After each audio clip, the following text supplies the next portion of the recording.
Start करते हैं आज का टॉपिक, जो कि हमारा है वैद्युत फ्लक्स यानी कि इलेक्ट्रिक फ्लक्स। जो वैद्युत फ्लक्स शब्द है, इलेक्ट्रिक फ्लक्स, ये दो शब्दों से मिलकर के बना है। एक तो आ गया वैद्युत, ये पहला वाला शब्द हमारा क्या आ गया, ये आ गया वैद्युत, और दूसरा शब्द आ गया हमारे पास फ्लक्स। वैद्युत के बारे में तो हम डिटेल में अभी तक चर्चा कर ही चुके हैं। स्थिर वैद्युत की हम कर रहे हैं, ये हमारा जो पहली यूनिट है वो यही है, स्थिर वैद्युत की, जिसको इंग्लिश में इलेक्ट्रोस्टैटिक कहते हैं। अब दूसरा ये जो शब्द आया फ्लक्स, ये एक नया शब्द है। तो सबसे पहले समझिए फ्लक्स का क्या अर्थ होता है। फ्लक्स का अर्थ होता है एक प्रकार की संख्या। फ्लक्स का अर्थ सीधे सीधे क्या है, संख्या। और जब वैद्युत के साथ इसे जोड़ा जाता है तो यहां पर हम कहते हैं कि वैद्युत बल रेखाओं की संख्या। तो क्या कहा मैंने, मेरी बात पे ध्यान दीजिएगा, मैंने कहा फ्लक्स का अर्थ क्या है। फ्लक्स का अर्थ है, फ्लक्स किसको प्रदर्शित करता है, संख्या को। पहली बात आपने यह समझनी है। दूसरा, यदि हम बात करें वैद्युत फ्लक्स की, वैद्युत फ्लक्स की, तो इसको हम कहते हैं वैद्युत बल रेखाओं की, बल रेखाओं की संख्या। तो ये दो चीजें आपको पता होनी चाहिए, तब हम इसको आगे स्टार्ट करते हैं। तो अब हम शुरू करते हैं वैद्युत फ्लक्स की डेफिनेशन को। वैद्युत फ्लक्स की डेफिनेशन होती है, इसकी परिभाषा है कि किसी पृष्ठ से गुजरने वाले अभिलंबवत, अभिलंबवत मतलब जो 90 डिग्री का कोण बनाते हुए जाए, अभिलंबवत वैद्युत बल रेखाओं की या वैद्युत क्षेत्र रेखाओं की संख्या को ही उस पृष्ठ से बद्ध वैद्युत फ्लक्स कहते हैं। तो परिभाषा हमने बोल दी है, सबसे पहले इसे लिखेंगे जिससे आपको अच्छे से समझ में आए, फिर इसे डिटेल में हम क्या करेंगे, इसकी स्टडी करेंगे, इसको एक्सप्लेन करेंगे। तो परिभाषा लिखते हैं सबसे पहले, किसी पृष्ठ से गुजरने वाले, किसी पृष्ठ से अभिलंबवत, अभिलंबवत, अभिलंबवत का अर्थ क्या है, जो पृष्ठ के साथ, पृष्ठ के साथ 90 डिग्री का कोण बनाए, उसे हम क्या कहेंगे, अभिलंबवत कहेंगे। तो किसी पृष्ठ से अभिलंबवत गुजरने वाली, गुजरने वाली वैद्युत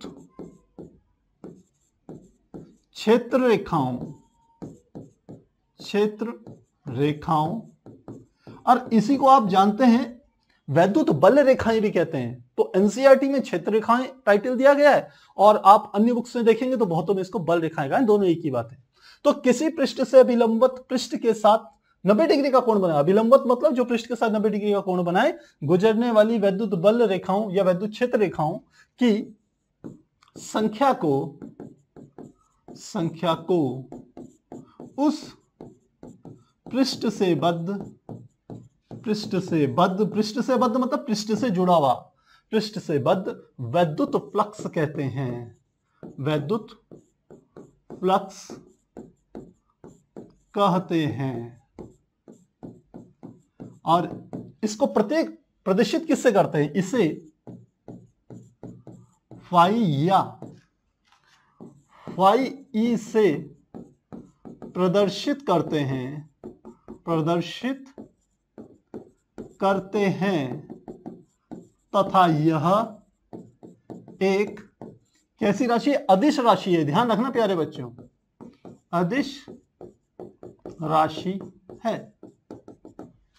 यह एक अदिश राशि है। क्यों है अदिश, क्योंकि मैं पहले ही बता चुका हूं फ्लक्स का अर्थ है संख्या, और संख्या कोई सदिश नहीं होती, संख्याएं क्या होती है, अदिश होती। तो इतनी परिभाषा, इतनी बात सबसे पहले आपको पता होनी चाहिए। तो मुझे लग रहा है इतनी बात समझ में आ गई होगी। अब हमने जो डेफिनेशन दी है, इस डेफिनेशन को हम समझते हैं, क्योंकि अगर समझ में नहीं आया तो फिर रट के प्यारे बच्चों कोई फायदा नहीं होगा। हमने कहा सबसे पहले का किसी पृष्ठ के अभिलंबवत, तो सबसे पहले एक पृष्ठ बना लेते हैं। तो मैंने इस तरीके से एक पृष्ठ बनाया, ये एक पृष्ठ बना दिया।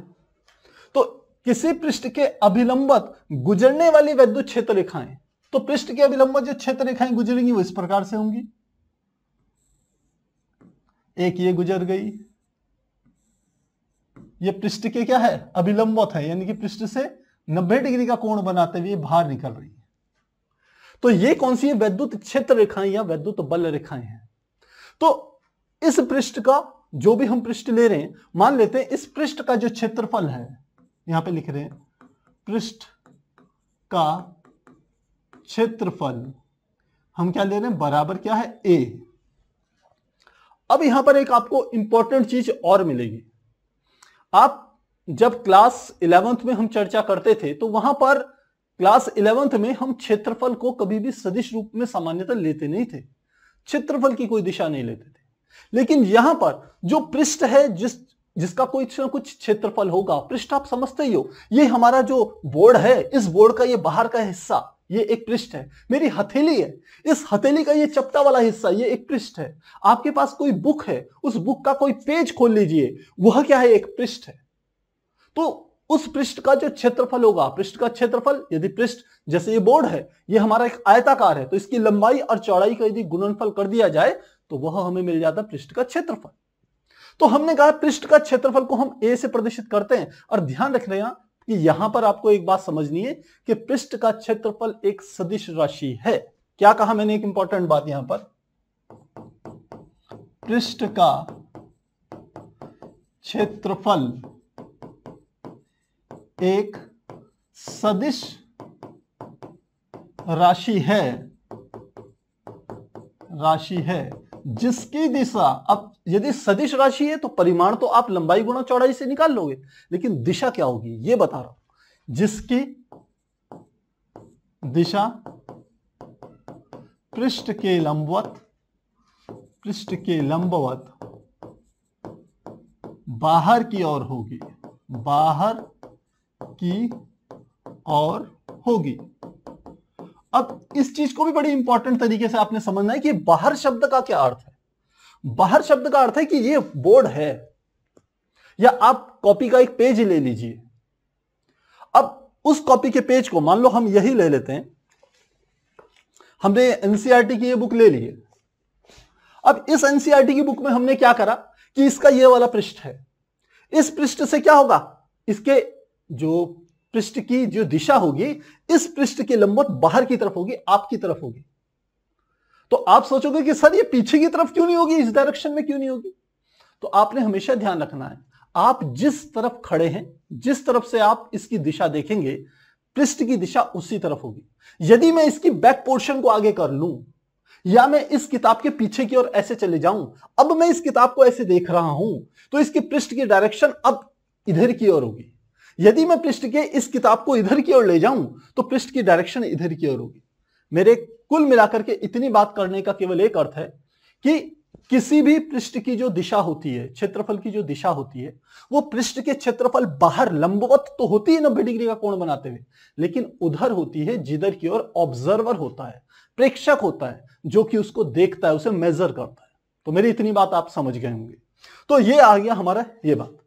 अब हमने कहा कि परिभाषा हमारी कहती है कि किसी पृष्ठ से अभिलंबित गुजरने वाली वैद्युत बल रेखाओं की संख्या को, तो ये वैद्युत बल रेखाओं की मान लो 3 संख्याएं निकली, तो हम कहें फ्लक्स कितना होगा। भाई फ्लक्स आप कह सकते हो कि सर 3 है, हम कहें कि यहां पर हमने एक लाइन और बढ़ा दी, तो अब फ्लक्स क्या हो जाएगा 4। ये क्या है, हमारा वैद्युत क्षेत्र है, जिसे हम किससे प्रदर्शित कर रहे हैं, ई से। और ये पृष्ठ का क्षेत्रफल, ये भी कैसी एक राशि है, सदिश राशि। यदि मैं इसी पृष्ठ को इतना ना लेकर के इतना ले लूं, थोड़ा सा मैं पृष्ठ का क्षेत्रफल घटा देता हूं, मैं पृष्ठ का क्षेत्रफल यदि ये इस तरीके से ले लूं,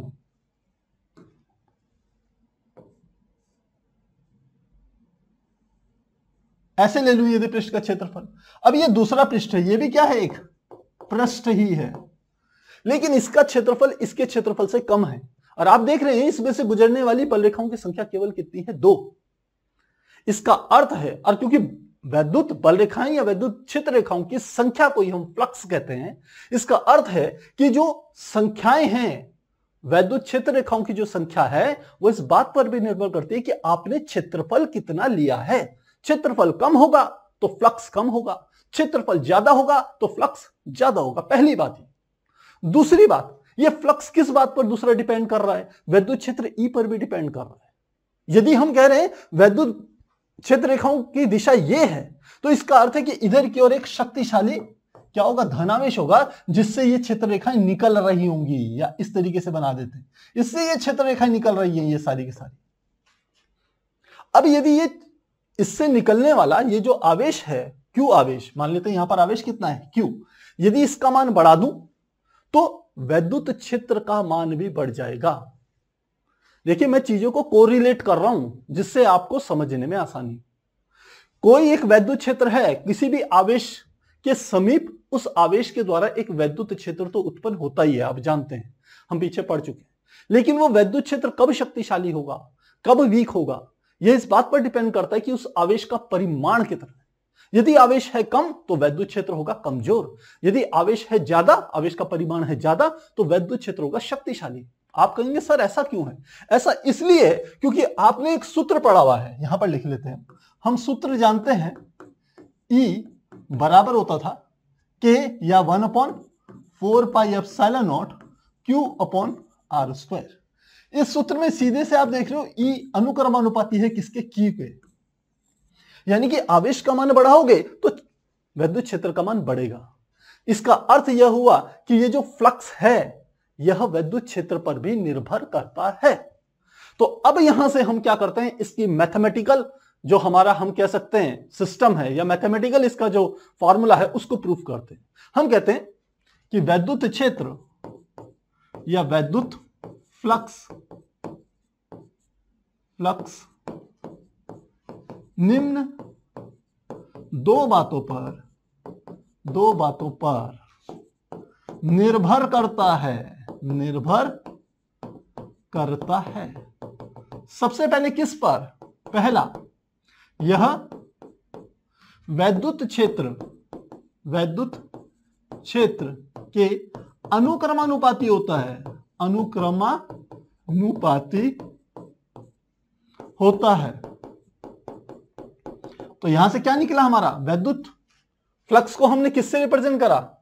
वैद्युत फ्लक्स को रिप्रेजेंट करा था, यहां आप देखिए, या तो इसको हम करते हैं फाई से या फाई ई से। ये फाई ई तब इस्तेमाल में लाते हैं कहीं पर यदि वैद्युत क्षेत्र के साथ साथ वैद्युत फ्लक्स के साथ चुंबकीय फ्लक्स भी हो, तो वहां फाई ई से, ई का अर्थ हो गया इलेक्ट्रिक, यानी कि वह वैद्युत फ्लक्स को प्रदर्शित करेगा। अदरवाइज आप यहां पर चाहे केवल फाई को यूज कर सकते हैं। तो यहां से क्या निकलेगा? फाई अनुक्रमानुपाती होगा वैद्युत क्षेत्र यानी कि ई के। पहली बात क्लियर हो गई। दूसरा हमने कहा दो बातों किन पर निर्भर करेगा? सेकंड, यह पृष्ठ के क्षेत्रफल के अनुक्रमानुपाती होता है, अनुक्रमानुपाती होता है। यदि अनुक्रमानुपाती होता है तो इसका अर्थ है फाई अनुक्रमानुपाती होगा पृष्ठ का क्षेत्रफल ए। ये दोनों की दोनों बातें हमें समझ में आनी चाहिए। अब इन दोनों को यदि एक साथ रख लिया जाए, इनको एक साथ रखें तो क्या आ जाएगा? फाई अनुक्रमानुपाती होगा ई और साथ में इनटू क्या आ गया? ए। अब ई एक वैद्युत क्षेत्र है जो कि हम कह सकते हैं सदिश राशि, तो इसको चाहें तो आप सदिश ऐसे निरूपित कर सकते हैं। और हमने कहा क्षेत्रफल भी कैसी राशि? एक सदिश राशि, ऐसे लगाते हैं। अनुक्रमानुपाती का निशान हटाते हैं तो एक कांस्टेंट ले लेते हैं के और साथ में आ गया ई इंटू ए। हम कहते हैं कि इसमें वैद्युत क्षेत्र ए की राशियां जो मात्रक हैं वो इस प्रकार से लिए जाते हैं कि के की वैल्यू क्या हो जाए? 1 हो जाए। तो हम कहते हैं यदि के इज इक्वल टू हो जाए 1 तो सीधे हमें पता चल गया फाई बराबर क्या हो जाएगा? ई इंटू ए के। तो मुझे लग रहा है इतनी बात आपको समझ में आ गई होगी कि जो फाई जिसे हम कहते हैं वैद्युत फ्लक्स, वह बराबर होता है वैद्युत क्षेत्र की तीव्रता ई तथा पृष्ठ के क्षेत्रफल ए के गुणनफल के बराबर होगा। अब यहां से आप कहोगे कि सर फिर इसका मात्रक भी बताइए। तो मात्रक क्या होगा? इसका मात्रक फाई बराबर ई का मात्रक क्या होता है? आप जानते हैं E बराबर होता है F अपॉन Q, पहले भी बता चुके हैं।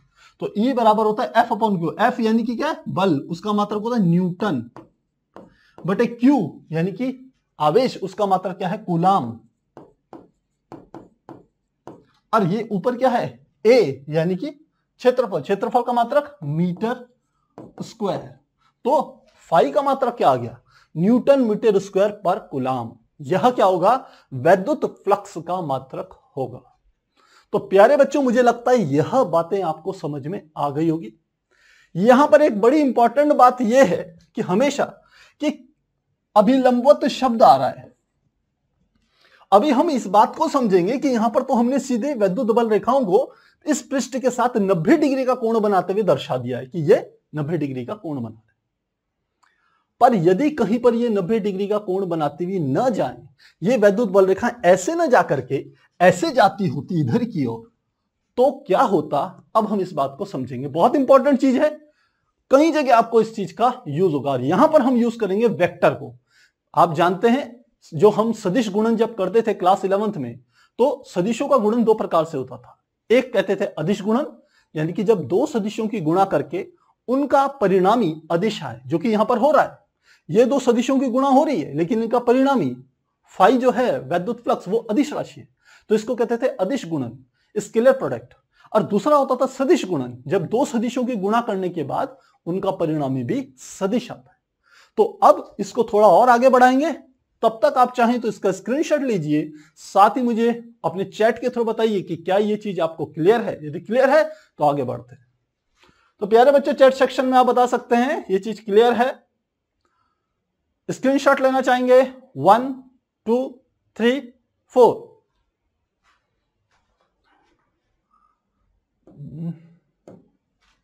अब हम समझते हैं अगला स्टेप। यदि वैद्युत क्षेत्र रेखाएं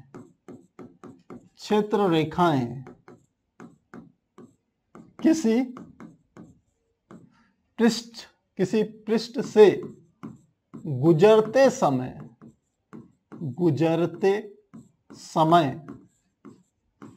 पृष्ठ के लंबवत न हो, पृष्ठ के लंबवत न हो, यदि ये कंडीशन आ जाए तो क्या करेंगे?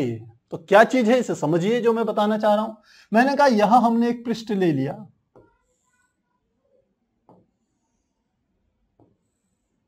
ये हमने क्या ले लिया? एक पृष्ठ ले लिया। और यहां पर सबसे पहले अब मैं बना रहा हूं पृष्ठ का क्षेत्रफल की दिशा। यदि ये पृष्ठ है तो इस पृष्ठ के क्षेत्रफल की दिशा पृष्ठ से लंबवत बाहर की ओर होगी। तो पृष्ठ के क्षेत्रफल की डायरेक्शन क्या होगी प्यारे बच्चों? यह होगी इस तरीके से। और इसको मैं किससे रिप्रेजेंट कर रहा हूं? ये क्षेत्रफल सदिश एक ही दिशा है। किसका क्षेत्रफल? इस पृष्ठ का क्षेत्रफल। तो मैं यहां पर लिख भी लेता हूं, माना पृष्ठ का क्षेत्रफल A है तथा इसकी दिशा पृष्ठ के लंबवत बाहर की ओर है,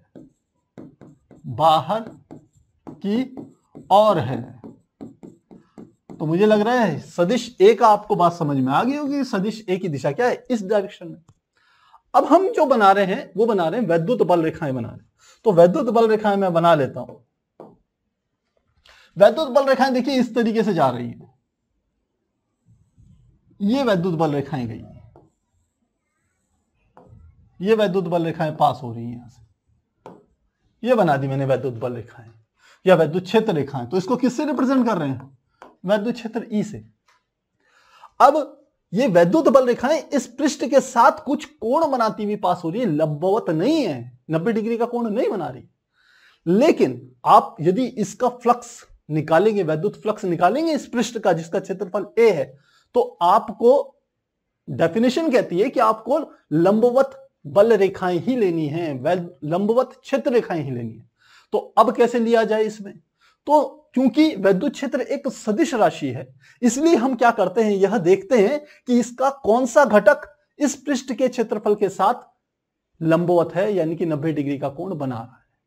कैसे करना है मैं डिटेल में आपको समझा रहा हूं, पेशेंस रखिए, देखते जाइए, आपको बहुत सी चीजें समझ में आने वाली। तो हमने कहा मान लेते हैं क्षेत्र रेखा कितने डिग्री का कोण बना रही है, आप देख रहे हैं ये कोण बना रही है थीटा डिग्री का। तो मैं क्या कर रहा हूं, यहां पर एक क्षैतिज रेखा तो ये खींची हुई है, एक ऊर्ध्वाधर रेखा ऐसे करके मैंने और खींच दी। अब मैं इसी रेखा पे स्टडी कर रहा हूं, केवल एक रेखा की स्टडी कर रहा हूं, इस वाली बीच वाली रेखा की। बाकी रेखाओं को इधर इधर वाली को छोड़ रहा हूं, क्योंकि जो एक के साथ होगा वो सबके साथ होगा, ध्यान रखिए।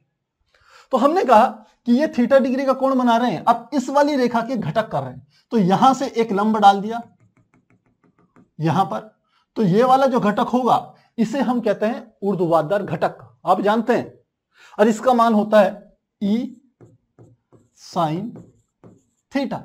E क्यों आया, क्योंकि ये सदिश E का ही घटक है, विद्युत क्षेत्र E का घटक है। और साइन थीटा क्यों आया, क्योंकि कोण का मान है थीटा और ऊर्ध्वाधर घटक जो होता है वो साइन थीटा होता है। आपको पहले भी बता चुके हैं कि यदि ये हमारे पास कोई एक ये एक्स अक्ष है, ये वाई अक्ष है, इसमें मैं कोई एक ये सदिश ये बना लूं, ये सदिश मान लेते हैं ए सदिश है, तो इसके एक्स और वाई अक्ष में घटक क्या होंगे। यदि ये यहां से थीटा डिग्री का कोण बना रहा है तो यहां से लंब डालिए यहां पर, यहां से लंब डालिए यहां पर, ये जो कोण बना, ये वाला जो घटक बना यहां से लेके ये वाला, इसे हम कहते हैं सदिश का मान क्या है ए, तो लिखते हैं ए कॉस और साथ में क्या गया थीटा। ये कौन सा घटक होता है, क्षैतिज घटक, सदिश का क्षैतिज घटक है। और ये वाला जो खड़ा वाला होता है, यह वाला हमारा कौन सा होता है, ऊर्ध्वाधर घटक, इसे हम कहते हैं सदिश ए साइन थीटा। कौन सा घटक, ऊर्ध्वाधर घटक। तो यही चीज मैंने यहां पर करी है, ये ऊर्ध्वाधर घटक बन गया ई साइन थीटा। क्षैतिज घटक क्या करेंगे, अब यहां से नीचे की ओर लंब डालिए, जहां पर कटे वहां पर ये जो घटक बनेगा ये वाला, इसको हम क्या नाम दे देंगे, इस वाले घटक को नाम दे देंगे, ये हमारा होगा ई कॉस थीटा। अब ये जो ई कॉस थीटा घटक है, ये विद्युत जो क्षेत्रफल सदिश है ए, उसकी दिशा में है, और पृष्ठगेश क्या है, ये लंबवत है। तो हमें केवल इस घटक को ही लेना है, जो ये घटक इस पृष्ठ के अंदर आ गया, पृष्ठ के समांतर हो गया, उस घटक को छोड़ देना है, वो विद्युत फ्लक्स में काउंट नहीं होगा। तो इतनी बात समझ में आ गई। अब इसको मैथमेटिक्स में कैसे यूज करेंगे, फार्मूला कैसे बनाएंगे, मेन बात। तो फार्मूला हम कोई चेंज नहीं कर रहे हैं, हम जानते हैं चूंकि फ्लक्स होता है फाई बराबर सदिश ए डॉट सदिश ई डॉट सदिश ए। अब इन दोनों का यदि सदिश गुणन करें तो क्या आएगा, आप खुद ही देखिए, यह आ जाएगा ई इंटू ए इंटू कॉस थीटा। आप जानते हैं जब जो सदिशों का गुणन हो और वह गुणन से जो परिणाम आ रहा है वो अदिश हो, तो ऐसे गुणन को कहते हैं अदिश गुणन, सदिशों का अदिश गुणन, scalar product of vectors, class 11th में आपने पढ़ा। और इसमें इन दोनों का जब गुणा होती है तो साथ में आ जाता है कॉस थीटा, जहां थीटा ई तथा ए के बीच का कोण है। यहां पर भी देखेंगे तो ई भी इसी डायरेक्शन में आ गया, ई ए कॉस थीटा, और ए भी इसी डायरेक्शन में आ गया। इसको थोड़ा आगे पीछे करूं तो मैं इसको ऐसे लिख सकता हूं, ई कॉस थीटा मल्टीप्लाई ए। तो ये ई कॉस थीटा बच्चों क्या है, ये जो विद्युत क्षेत्र था इसका पृष्ठ के लंबवत दिशा में घटक है, ये ई कॉस थीटा। तो ये लंबवत दिशा में घटक आ गया विद्युत क्षेत्र का, और ए क्या है, इस पृष्ठ का क्षेत्रफल है। तो इन दोनों की मल्टीप्लिकेशन करी तो हमारे पास क्या आ गया, फाई आ गया। तो यह तो हमारा क्या है, ये हमारे पास है सदिश रूप है, जहां पर हमने फाई को ई तथा ए के पदों में व्यक्त किया है, और इन दोनों को क्या लिया है, सदिश लिया है। यदि इसका केवल परिमाण ले ई कॉस थीटा और ए का, तो हमारे पास फार्मूला ये वाला आ जाता है, चाहे आप इसे ये कहिए और चाहे आप इसे ये वाला कहिए, इसको भी फाई लिख देते हैं ये। तो आप इन तीनों में से कोई भी एक फार्मूला यूज करके कैलकुलेट कर सकते हैं विद्युत फ्लक्स को। तो प्यारे बच्चों, मुझे लग रहा है ये चीज आपको समझ में आनी चाहिए। सदिशों का क्या है, क्लास 11th में सदिश का चैप्टर सबसे इंपॉर्टेंट चैप्टर है, जो क्लास 12th में सबसे ज्यादा यूज होता है। बहुत से बच्चों ने कमेंट करके मुझसे ये पूछते हैं, सर क्लास 11th में कौन कौन से चैप्टर हैं जो क्लास 12th में यूज होते हैं। तो मैं हमेशा कहता हूं सबसे इंपॉर्टेंट तो है सदिश वाला, वेक्टर वाला चैप्टर, उसको पढ़िए, उसका पूरी फिजिक्स में यूज होगा क्लास 12th। तो यहां पर भी उसका यूज हुआ है। तो मुझे लगता है ये क्लियर होना चाहिए प्यारे बच्चों। यदि ये क्लियर है तो चैट सेक्शन में बताइए क्लियर है, जिससे हम अगले टॉपिक की तरफ बढ़े। और यदि कहीं पर कोई पिन पॉइंट आपके डाउट हो तो आप चैट सेक्शन में लिख सकते हैं। तो स्क्रीनशॉट लेना चाहेंगे 1 2 3 4। तो अगला टॉपिक अब जो आएगा वह है वैद्युत द्विध्रुव। बहुत ही इंपॉर्टेंट टॉपिक, हर साल इससे प्रश्न आते ही आते हैं। ये वैद्युत द्विध्रुव जो हमारे पास आएगा, इस वैद्युत द्विध्रुव में हम जो डेरिवेशंस करवाएंगे वो मैक्सिमम बार आपके आते हैं। तो डेरिवेशन तब समझ में आएंगे जब आपको वैद्युत द्विध्रुव का कॉन्सेप्ट समझ में आएगा। वैद्युत द्विध्रुव को इंग्लिश में कहा जाता है इलेक्ट्रिक डाइपोल। अब समझिए क्या चीज है वैद्युत का। इस चैप्टर में जहां तक हम अभी तक यूज कर रहे हैं, हम आवेशों को स्थिर अवस्था में रख रहे हैं, यानी कि उनको किसी स्थान पर खड़ा रख रहे हैं। ये हम इस चैप्टर में स्थिर वैद्युतिकी में ऐसा अध्ययन कर रहे हैं। और दूसरा शब्द आता है द्विध्रुव का। द्विध्रुव का मतलब होता है कि ध्रुव का अर्थ होता है द्वि का अर्थ होता है दो, और ध्रुव मतलब आप समझ सकते हैं दो अलग अलग शक्तिशाली बिंदु। तो ध्रुव का अर्थ तो हो गया, हम कह सकते हैं शक्तिशाली बिंदु, और जब उसके आगे द्वि लग जाता है तो दो शक्तिशाली बिंदु। तो अब ये तो मैंने आपको इसकी एक जर्नल वे में एक हम कह सकें अर्थ समझाने की बात करी है। अब यदि इसकी परिभाषा कही जाए तो मैंने कहा वैद्युत का अर्थ है स्थिर आवेश और द्विध्रुव का अर्थ है दो शक्तिशाली बिंदु। तो यदि हम दो शक्तिशाली बिंदु लें और वो किस रूप में होंगे, आवेशों के रूप में होंगे, तो उसी स्थिति को हम क्या नाम दे देंगे, वैद्युत द्विध्रुव। तो अब परिभाषा लिखते हैं जिससे आपको कंप्लीटली क्लियर होगा। तो क्या कहा हमने वैद्युत द्विध्रुव क्या है, जब समान परिमाण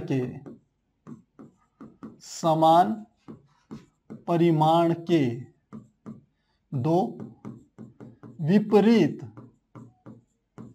आवेश एक दूसरे से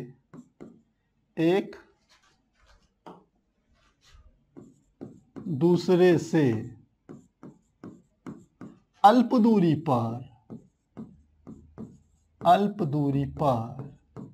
रखे जाते हैं तो इस व्यवस्था को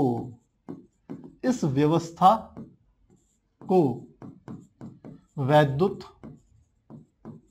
द्विध्रुव कहते हैं। वैद्युत द्विध्रुव कहते हैं। तो प्यारे बच्चों, यह हमारे पास आ गया है वैद्युत द्विध्रुव की डेफिनेशन। यानी कि वैद्युत द्विध्रुव देखा जाए तो एक अरेंजमेंट है, एक व्यवस्था है। और व्यवस्था क्या है, जब पहली बात आती है जब समान परिमाण के, परिमाण तो समझते हो ना आप, क्योंकि जब आवेश हम बात करते हैं तो आवेशों की हमने कहा था दो प्रवृत्तियां होती हैं, एक धनात्मक और एक ऋणात्मक। लेकिन दूसरे उसमें बात आती है उसका परिमाण। परिमाण मतलब एक कूलाम है, दो कूलाम है, तीन कूलाम है, ये करते परिमाण को प्रदर्शित। और उसका धन आवेश और ऋण आवेश यह प्रदर्शित करता है, धन तथा ऋण आवेश की प्रवृत्ति को प्रकट करता है। तो हमने कहा जब समान परिमाण के दो विपरीत आवेश, विपरीत मतलब यदि एक धन है तो दूसरा ऋण है, एक दूसरे से विपरीत आवेश एक दूसरे से अल्प दूरी पर रखे जाते हैं तो इस व्यवस्था को वैद्युत द्विध्रुव कहते हैं। डायग्राम बनाए तो किस तरीके से बनेगा, हमने कहा एक हमने यहां पर ये ले लिया, ये आवेश कैसा ले लिया, -q आवेश ले लिया, और इससे कुछ दूरी पर यहां पर एक दूसरा आवेश ले लिया जो कि जिसका मान क्या है, +q। तो अब ये जो व्यवस्था है और इनके बीच की दूरी क्या है, अल्प। यहां से लेके यहां तक के बीच की दूरी क्या है, अल्प, कम है। और इस दूरी को आप कुछ भी मान सकते हैं। काफी सारी बुक्स में इसको 2l से रिप्रेजेंट किया जाता है, एनसीईआरटी में इसको 2a लिया गया। आप कुछ भी ले सकते हैं, कोई फर्क नहीं पड़ता।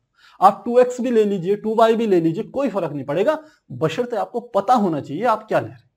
तो हम कहें कि यदि इन दोनों आवेशों के बीच की दूरी कितनी आ जाए, 2a आ जाए, तो हम कहेंगे यह जो व्यवस्था है, ये जो अरेंजमेंट है कि जहां पर दो विपरीत आवेश जिनके परिमाण समान हैं एक दूसरे से अल्प दूरी पर रखे हुए हैं, यानी कि ऐसा ना हो कि उनके बीच में बहुत अधिक दूरी हो, ऐसा ना हो, एक दूसरे से अल्प दूरी पर रखे हुए हैं, तो ऐसी व्यवस्था को हम क्या कहते हैं, वैद्युत द्विध्रुव कहते हैं, इलेक्ट्रिक डाइपोल कहते हैं। पहली बात समझ में आ गई। दूसरा आता है वैद्युत द्विध्रुव आघूर्ण, यहीं पर एक और परिभाषा आएगी, वैद्युत द्विध्रुव आघूर्ण, वैद्युत द्विध्रुव आघूर्ण जिसे इलेक्ट्रिक डाइपोल मोमेंट कहा जाता है। तो इलेक्ट्रिक डाइपोल मोमेंट क्या चीज हुई?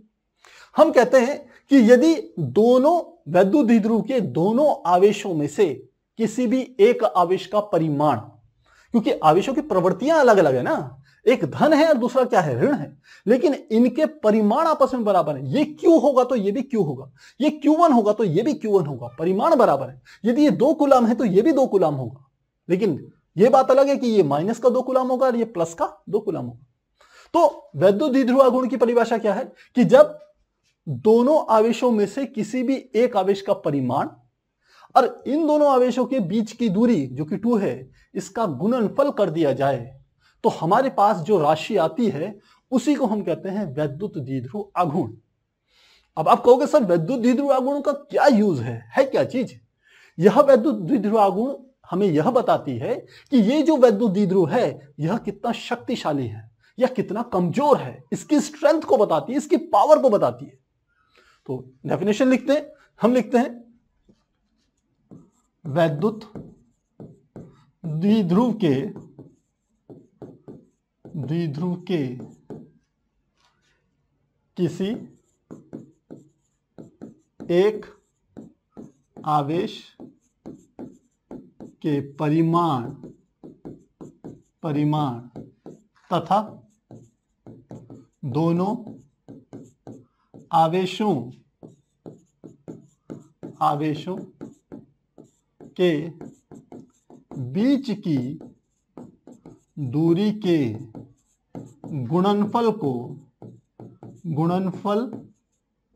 को उस वैद्युत द्विध्रुव का वैद्युत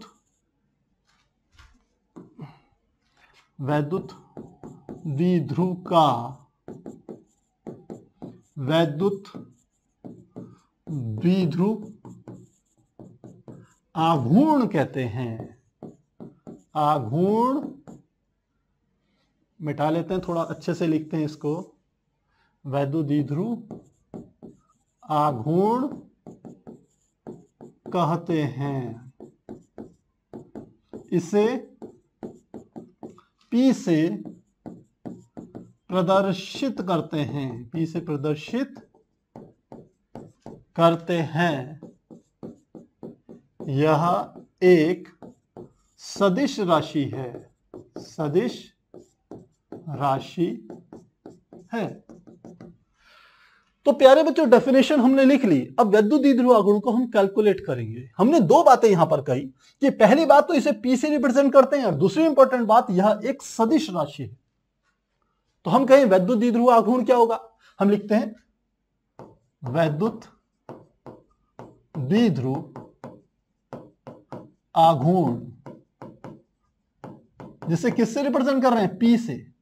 P बराबर, परिभाषा क्या कहती है कि वैद्युत द्विध्रुव के किसी एक आवेश के परिमाण, दोनों आवेशों में से किसी भी एक आवेश के परिमाण, तो एक आवेश का परिमाण क्या ले लेते हैं, Q। तो किसी एक आवेश का परिमाण तथा दोनों आवेशों के बीच की दूरी के गुणनफल, दोनों आवेशों के बीच की दूरी कितनी है, 2a, इसका गुणनफल यानी कि क्या आ गया, 2a आ गया। और यही हमारा क्या है, हम कह सकते हैं वैद्युत द्विध्रुव आघूर्ण का परिमाण होगा। क्या है, वैद्युत द्विध्रुव आघूर्ण का परिमाण। तो यहां हमारा क्या आ गया, सूत्र। और यदि हम कहें कि इसका सदिश रूप लिखिए तो हम लिखेंगे P बराबर आ जाएगा Q मल्टीप्लाई 2a। और यहां पर आप क्या कर सकते हो, इस वैद्युत द्विध्रुव की दिशा लिख सकते हो। वैद्युत द्विध्रुव की दिशा क्या होगी, आप चाहें तो इस A सदिश को ही इस रूप में लिख सकते हैं और इसकी मैं यहां पर दिशा लिख लेता हूं।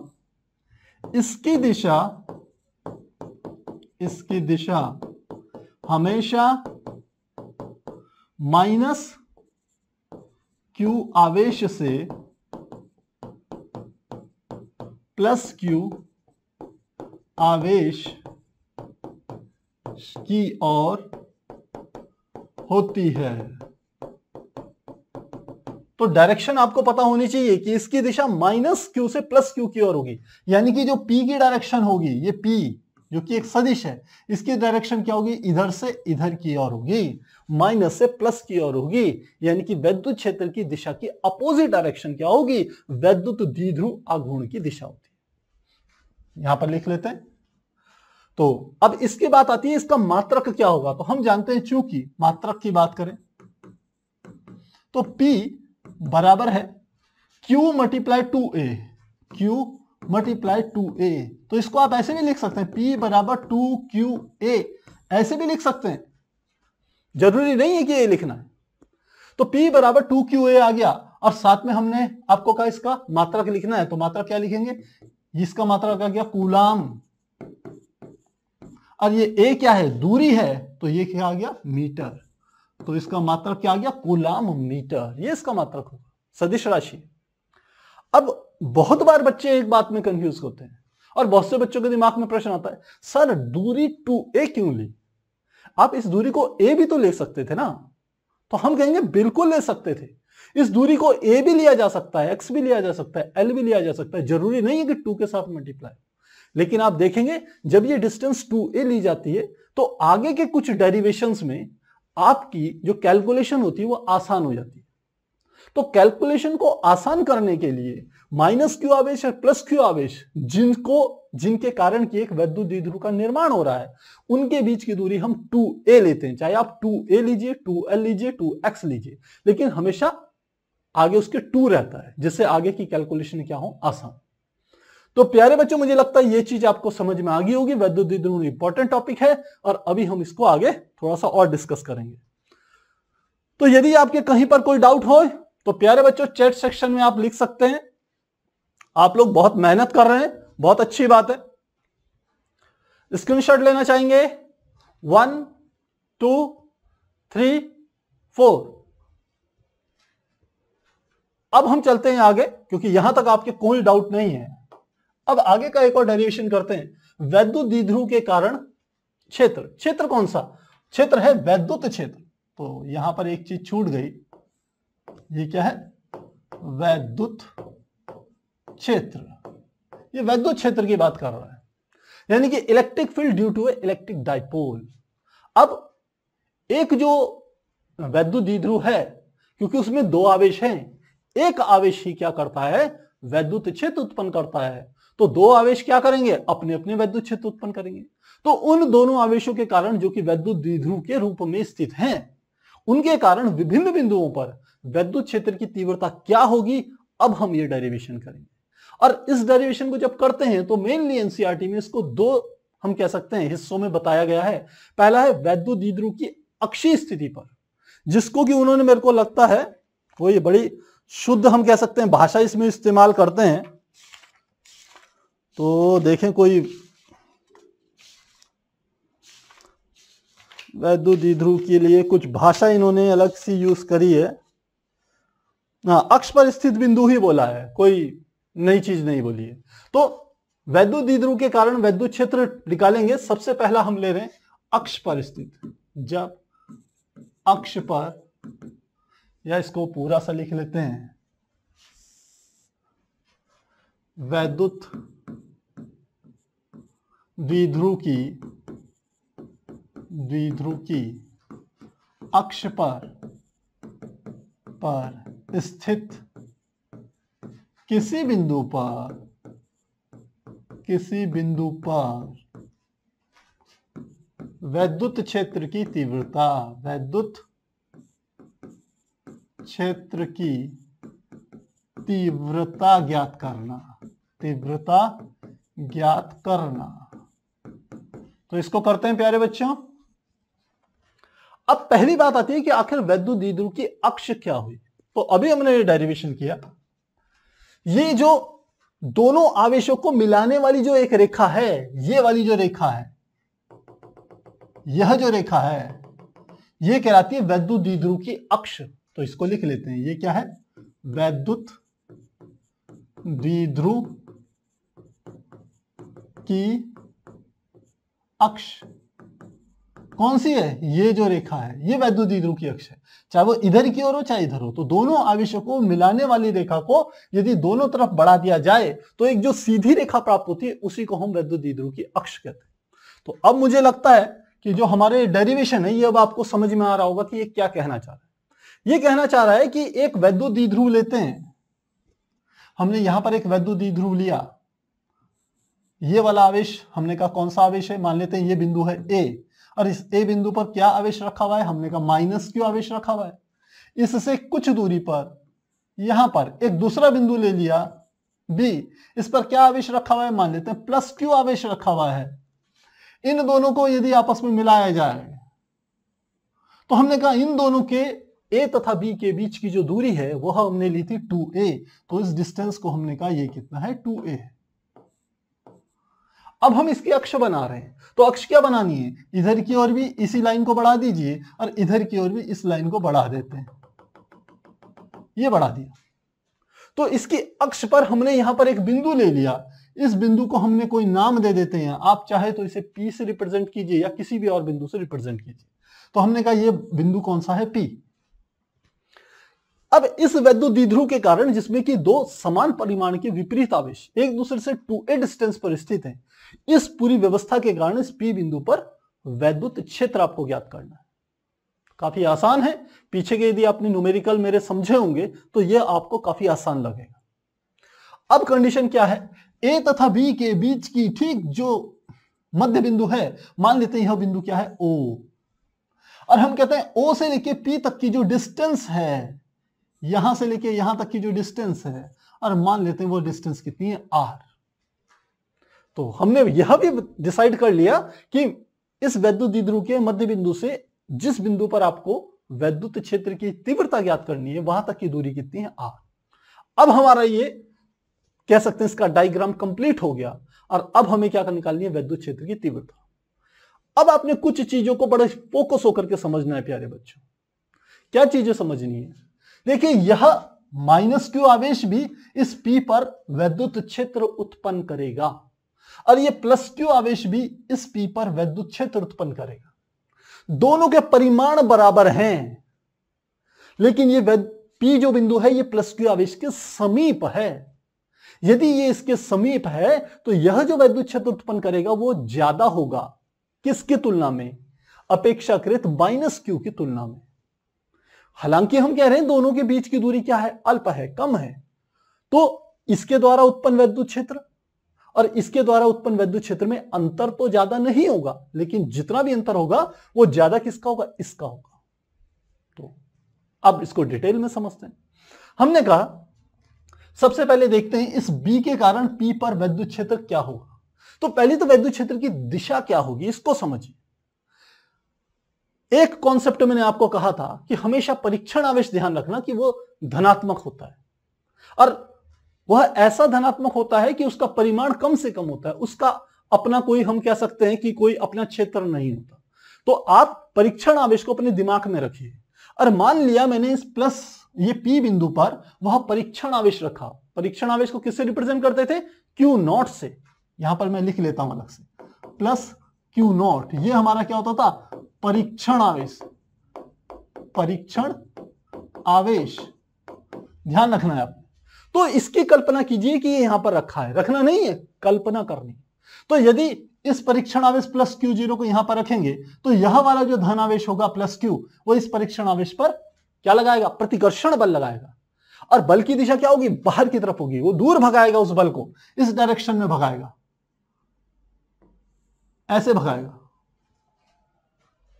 और आप जानते हैं जो बल की दिशा होती है वही वैद्युत क्षेत्र की दिशा होती है। यानी कि B के द्वारा B पर जो प्लस क्यू आवेश है उसके कारण वैद्युत क्षेत्र जो उत्पन्न हुआ उसको मैं B से रिप्रेजेंट कर रहा हूं, और उसकी दिशा क्या है, इधर की तरफ है। मेरी बात समझ में आ गई होगी आपको। तो अब तो इसका परिमाण कितना है, परिमाण निकाल लेते हैं। तो सबसे पहले लिखते हैं, पहले लिख लेते हैं माना समान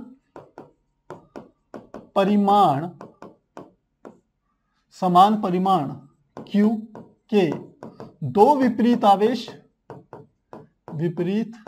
आवेश जो एक दूसरे से कितने डिस्टेंस पर है, 2a दूरी पर स्थित है एक वैद्युत द्विध्रुव का निर्माण कर रहे हैं, वैद्युत द्विध्रुव का निर्माण कर रहे हैं। तो हमने कहा यह तो वैद्युत द्विध्रुव का निर्माण कर दिया इन्होंने। माना, साथ में आगे लिख रहे हैं, माना इसकी अक्ष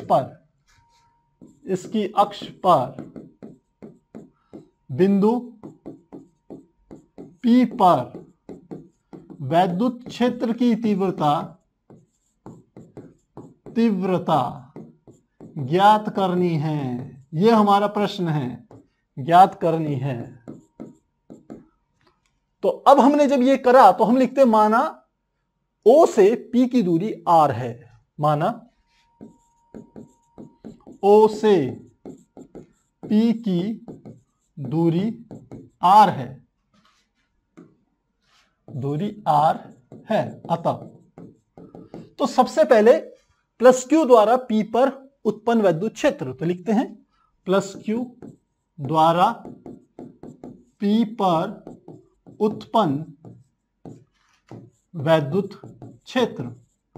तो क्या होगा वैद्युत क्षेत्र का फॉर्मूला, E इजिकल टू, सीधे मैं ले रहा हूं 1/4 पाई एप्सिलॉन नॉट। आप चाहते तो K भी ले सकते थे। तो 1/4 पाई एप्सिलॉन नॉट, आवेश का मान क्या है, Q, तो केवल परिमाण लिखेंगे, यह आ गया Q बटे। अब देखिए B से लेके P तक की दूरी, तो क्या आ जाएगा, BP का स्क्वायर। अब देखिए B से लेके P तक की दूरी कितनी होगी, आप जानते हैं O से लेकर P तक की दूरी कितनी है, R। तो B से लेके P तक की दूरी कितनी होगी। यहां एक बात ध्यान आपको पता हो कि जो O है वह A तथा B के मध्य में स्थित है। यदि मध्य में स्थित है तो O से A तक की दूरी, कैपिटल A तक की दूरी भी स्मॉल a होगी, और इसी O से इस B तक की दूरी भी क्या होगी, स्मॉल a होगी। ये आपको पता होनी चाहिए।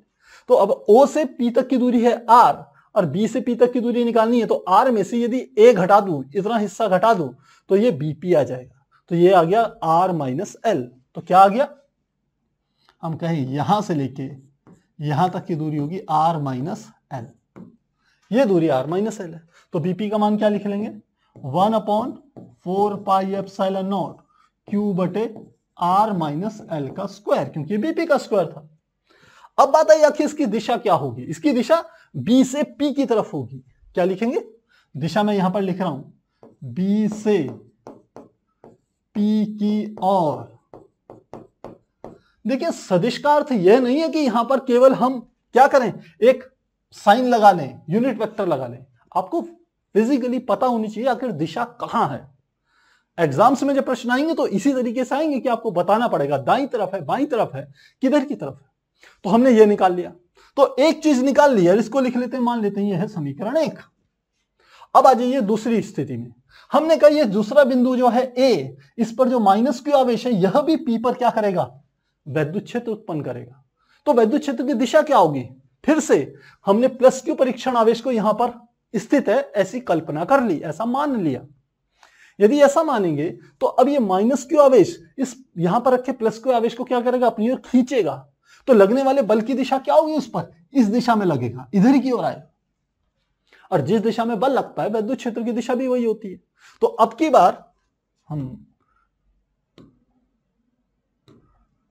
हमने कहा इसके द्वारा जो वैद्युत क्षेत्र उत्पन्न हो रहा है उसकी दिशा ये वाली होगी, उसकी दिशा ये होगी।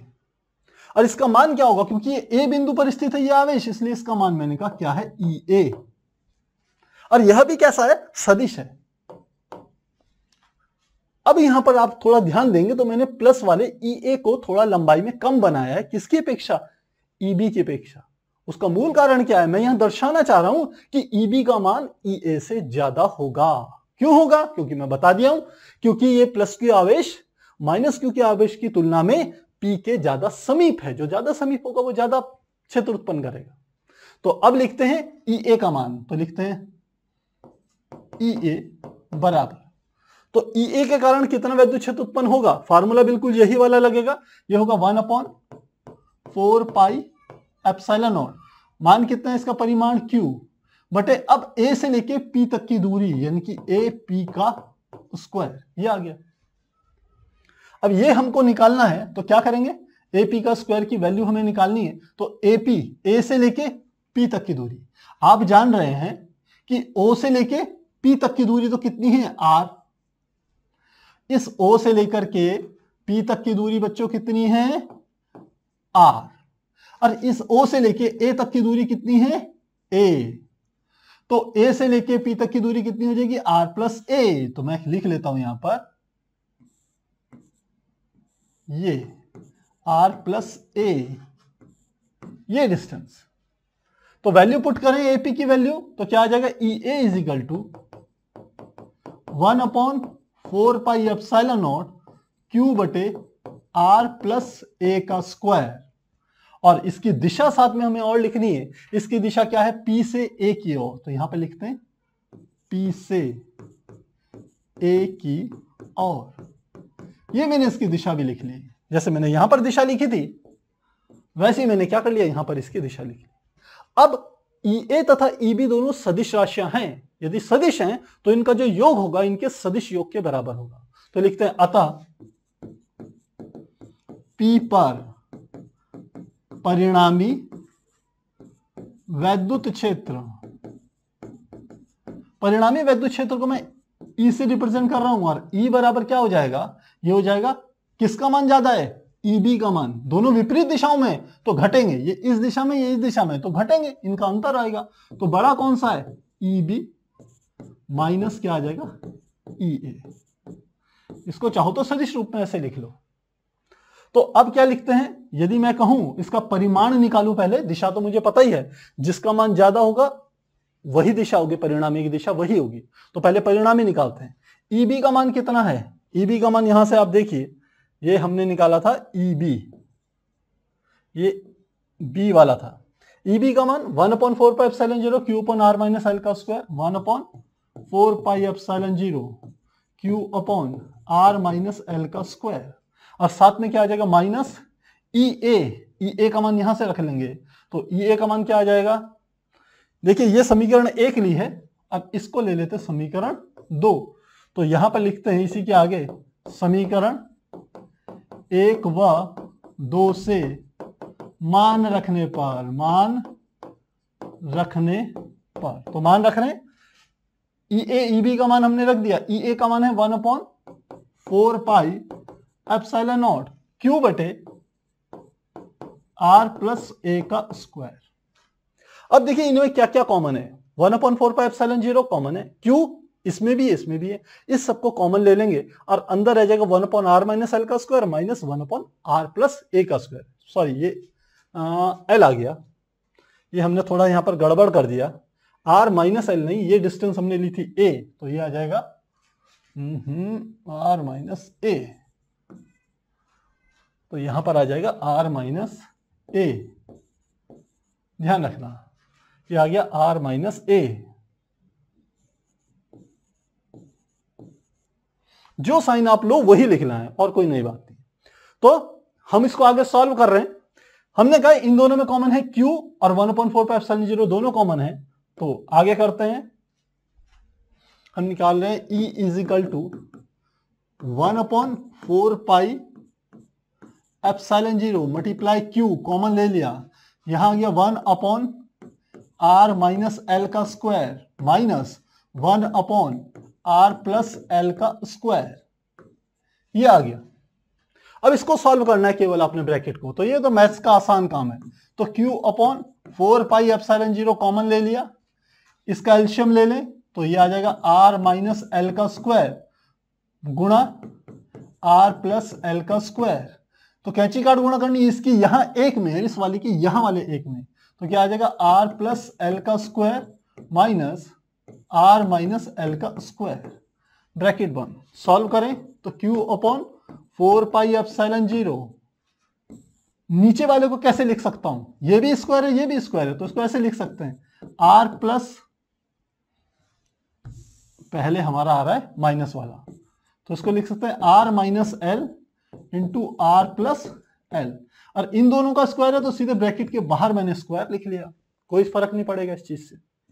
अब इसका स्क्वायर खोलिए तो सूत्र कौन सा लगेगा, यहां पर सूत्र दो यूज होंगे, सूत्र a प्लस बी का स्क्वायर बराबर A square plus B square plus 2ab, और दूसरा a माइनस बी का स्क्वायर बराबर A square plus B square minus 2ab, और एक और फॉर्मूला लगेगा जो कि होता है ए स्क्वायर माइनस बी स्क्वायर बराबर ए plus B into A minus B.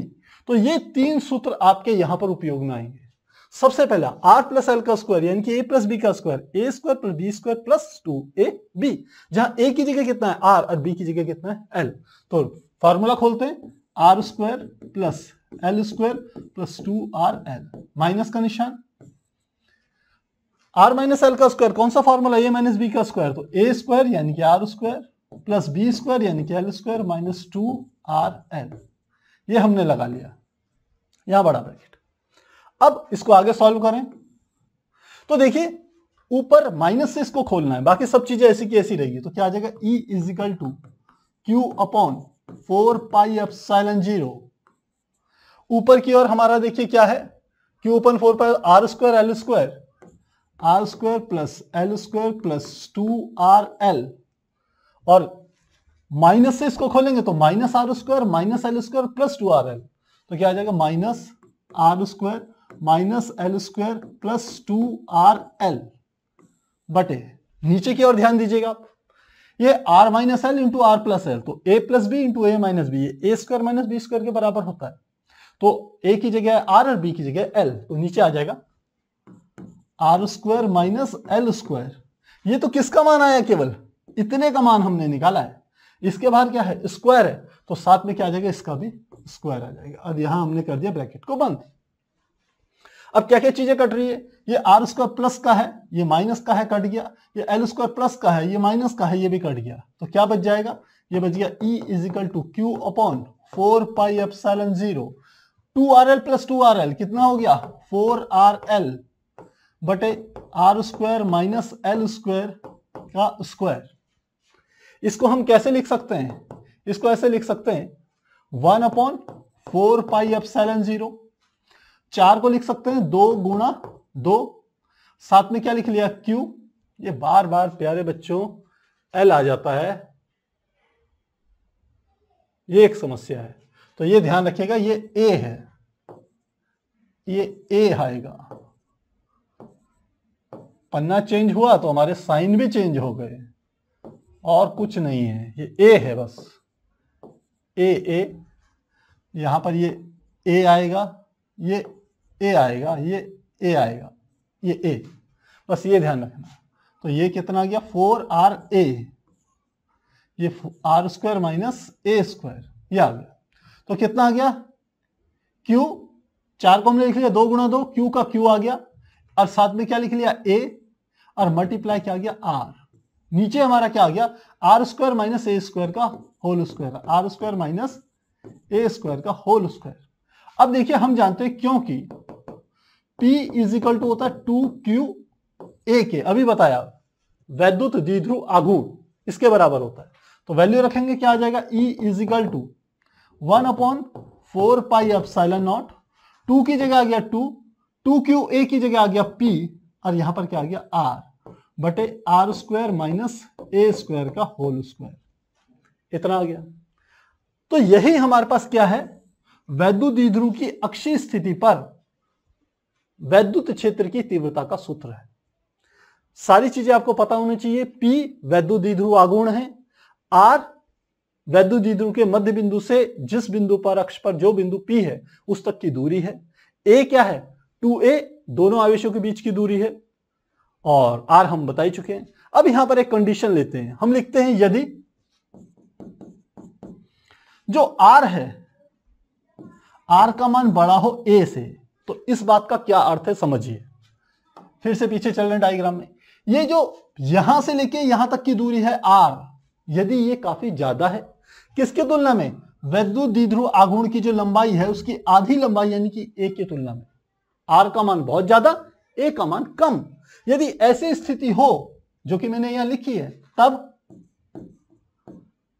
Are square बहुत अधिक बड़ा होगा किसकी तुलना में, ए स्क्वायर की तुलना में। तब आर स्क्वायर के सापेक्ष ए स्क्वायर की उपेक्षा करने पर, तो लिखते हैं तब आर स्क्वायर के सापेक्ष ए स्क्वायर की उपेक्षा करने पर, उपेक्षा करने पर, उपेक्षा का अर्थ होता है किसी चीज को छोड़ देना, किसी में ध्यान न देना। तो ए स्क्वायर को छोड़ दिया हमने, जब छोड़ेंगे तो क्या आ जाएगा, E is equal to 1/4πε0 2πr बटे ए को छोड़ दिया तो आर स्क्वायर का भी स्क्वायर, तो आर की घात कितनी हो जाएगी 4। इस वाले आर में से इसकी एक घात कटेगी तो रह जाएगी 3। तो फॉर्मूला क्या बन जाएगा, यहां पर लिख रहे हैं इस चीज को, तो फॉर्मूला बन जाएगा ई इज इक्वल टू 1/4πε0, ऊपर बच जाएगा 2p और नीचे क्या आ जाएगा आर क्यूब। और यही हमारा क्या है, एक इंपॉर्टेंट फार्मूला है जिसको हम डायरेक्ट यूज करेंगे न्यूमेरिकल्स में सॉल्यूशंस को निकालने के लिए। तो प्यारे बच्चों, मुझे उम्मीद है आपको अच्छे से समझ में आ गया होगा। यदि कहीं पर आपके कोई डाउट है तो आप चैट सेक्शन में लिख सकते हैं, तब तक आप चाहें तो इसका ले सकते हैं स्क्रीनशॉट। तो स्क्रीनशॉट लेना चाहें 1 2 3 4 और नेक्स्ट पेज का स्क्रीनशॉट लेना चाहें 1 2 3 4।